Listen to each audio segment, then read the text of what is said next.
+1 supplementary improvement പരീക്ഷകൾ ഒക്ടോബറിൽ നടത്താൻ പൊതുവിദ്യാഭ്യാസ വകുപ്പ് ഉത്തരവ്. മുൻ വർഷങ്ങളിൽ +2 പരീക്ഷയ്ക്കൊപ്പമായിരുന്നു ഇംപ്രൂവ്മെന്റ് പരീക്ഷകൾ നടത്തിയിരുന്നത്. വിദ്യാർത്ഥികൾക്ക് കടുത്ത മാനസിക സമ്മർദ്ദവും പഠനഭാരവും ഉണ്ടാകുന്നുവെന്ന റിപ്പോർട്ടിന്റെ അടിസ്ഥാനത്തിലാണ് നടപടി. ഹാൻസ് ജോൺ ഉണ്ട് വിവരങ്ങളുമായി. ഹാൻസ്, എന്തായാലും ഒരു ആശ്വാസകരമായ വാർത്ത തന്നെയാണ്, പ്രത്യേകിച്ച് വിദ്യാർത്ഥികളെ സംബന്ധിച്ചിടത്തോളം. എല്ലാ പരീക്ഷയും ഒരുമിച്ച് നടത്തുന്ന ഒരു സാഹചര്യമായിരുന്നല്ലോ മുന്നൊക്കെ. എന്തായാലും അതിനൊരു ആശ്വാസം ഉണ്ടായിട്ടുണ്ട്.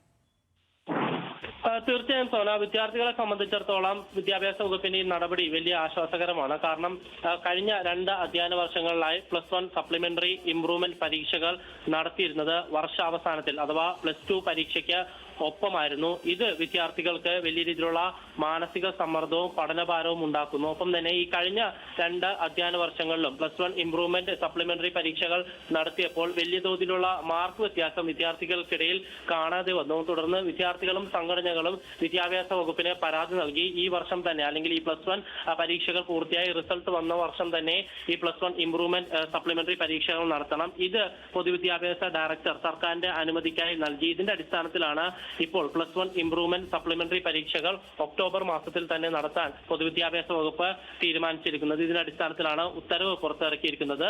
വരും ദിവസങ്ങളിൽ ഇതുമായി ബന്ധപ്പെട്ടുള്ള ടൈം ടേബിൾ പുറത്തുവിടുമെന്നാണ് വിദ്യാഭ്യാസ വകുപ്പ് അറിയിച്ചിരിക്കുന്നത്. സോന. ശരി ഹാൻസ്.